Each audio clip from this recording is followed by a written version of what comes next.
I'd like to spend my time this morning with a theory of the case, if you will, and how America got into this predicament, and what it will take for America to become an industrial superpower again. I approach this issue wearing two hats, one as a former senior official in the Department of Defense, most recently in President Trump's first term. During my combined tenure, the Pentagon was tasked with rapidly boosting domestic production to meet urgent needs, from armored protected vehicles for troops during the Iraq surge to surging production of ventilators early in the COVID crisis. The other hat is worn as a member of a commercial tech company that provides software to accelerate American industrial production for national defense. More output out of military plants and more usable equipment out of military depots. Software for hardware, software for hard power, as we like to say. Each of these two roles, public sector and private, involve trying to solve, or at least mitigate, a deep structural weakness in 21st century America. And that is that at some point in my adult life, we became a country that didn't know how to make things anymore. And from that perspective, much of our governing and financial elite, that was more than just okay. It was intended, a feature, as they say in the software business, not a bug. America's near willful abandonment of large-scale manufacturing, and with that, defense production capacity adequate to protect the nation, towards the end of the last century was linked to several factors that still confront us today.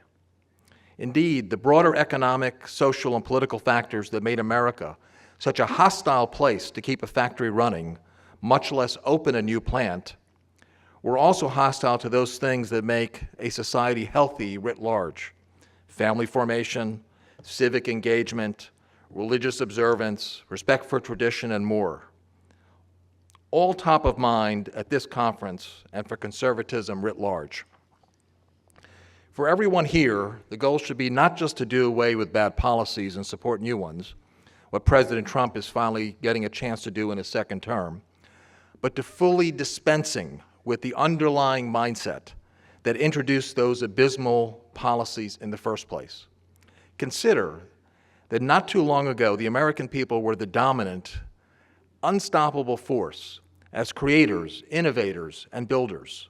The term you hear a lot today is dynamism, and we have Catherine Boyle and Andreessen Horowitz largely to thank for making American dynamism not just a permissible goal, but a celebrated one. Think of the automobile, air and space travel, computing, and much more, from the Wright brothers to the Manhattan Project, to the transistor, to the moonshot, to the internet. These weren't just extraordinary inventions. They generated massive industrial hubs and related ecosystems, supporting tens of millions of jobs for American citizens who were not college graduates. But they were able to enjoy the fruits of middle-class living and the dignity, and to do so often on one salary per family. The defense industrial sector had a unique function in this system, but was not separate and apart. It drew on the same big pool of domestic industrial materials, skilled workers, and supply networks. And the R&D funded by national defense in microelectronics and aerospace would have significant commercial applications and fuel massive commercial growth, at least through the Reagan era. The great illusion of post-Cold War America was that in a world that was flat, as Thomas Friedman lovingly put it, it didn't really matter where things were made. So long as America was leading in quote-unquote innovation, science projects, R&D, digital commerce, plus finance and so-called global values, the rest would take care of itself. Fueling that macroeconomic illusion was a microeconomic illusion, namely that the production of things could be separated from their design. So the great offshoring started with the basics: textiles, toys, basic appliances, and simple electronics. What followed were mined and processed materials like minerals, chemicals, steel, and aluminum that some Americans, especially on the coast, were more than happy to see go. Smokestack was not a term of affection. But then it turned out that getting really good at manufacturing things, as China has done, with America's generous help, I'd note, inevitably translates into becoming more adept and sophisticated at designing things. Production excellence inexorably migrates to design and broader advanced innovation. The Chinese figured this out a while ago, yet this fact remains insufficiently clear to many in America, even including to some pro-manufacturing advocates in the government.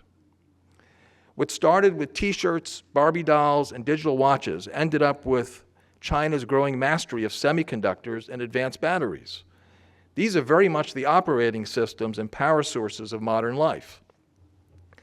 At the same time, I'd note, China systemically established a chokehold over the processing of the critical materials found not only in these high-end products, but essentially nearly every industrial function. That includes rare earth elements contained in medical equipment, automobile electronics, power generation, not to mention stealth fighter jets, Tomahawk cruise missiles, and attack submarines. At the same time, as our financial and corporate sector, aided and abetted by lamentable U.S. trade and tax policies, poured huge investments into China's industrial prowess, our own government set up a de facto obstacle course for American heavy manufacturing. Between the regulating and the litigating and the permitting, the message came through clear. Instead of, for example, investing the time and the expense to modernize a factory, to make an American plant cleaner, better simply to shut it down and open another one across the Pacific. And as for building a new factory, forget about it. Multiple years to build even a modest-sized bridge or an assembly plant, or in the case of California, a park bench or a public toilet.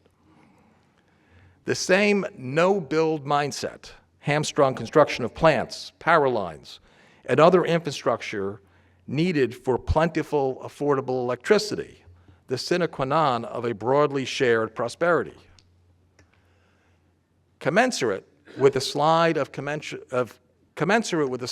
commercial manufacturing, the defense industrial complex, named by Eisenhower, became a publicly funded sole source island, churning out small quantities of highly advanced but ruinously expensive weapons programs. Consider that as recently as the 1980s, less than 10% of procurement dollars went to companies whose sole business was with the Pentagon. Now it is 90%. The American economy also got steadily more financialized, away from making things to moving money around or cobbling together ones and zeros to build such important things as shopping apps and sharing cat videos. I revisit all this because the institutional antibodies to American industrial greatness are still with us. On Wall Street, in corporate boardrooms, looking to avoid investing in machinery of those dreaded words, CapEx. Or in the Pentagon, where patriotic entrepreneurs with bleeding-edge technology are still being obstructed and stifled. In contravention to this president's explicit directive, and not to mention 3-decade-old congressional set of laws. Even the pure-play defense contractors, the ones with the national security mission to accompany their shareholder fiduciary obligations, joined the corporate race to the bottom for the lowest cost suppliers. These included increasing numbers of Chinese-linked companies, providing parts to major weapon systems. So despite the best efforts during his first term, followed by some halting and misguided efforts afterwards, President Trump returned to lead a country with a national security class still very much unable to build things quickly, build things affordably, even for things that can make the difference between victory and defeat or life and death. Addressing this shortfall raises the question that Vice President Vance has stated in another forum. whether there is a tension, a contradiction, even between the pro-manufacturing populism, guys in hard hats, turning wrenches, supporting traditional families and close-knit communities, and on the other hand, the technological innovation driven by the digital tech sector with its past globalist and countercultural associations. The Vice President concluded correctly that the two need not be in conflict at all. As he said, in fact, historically, the two have mutually reinforced each other. They did so in ways that made America the wealthiest, most powerful, and technologically advanced in the world. President Trump is pushing gamely against the trends of recent history to make America an industrial superpower again, through strategic use of tariffs, tax credits, and loans to strategic sectors with direct military implications. Paradoxically, it is software that may be the key to America's hardware manufacturing renaissance.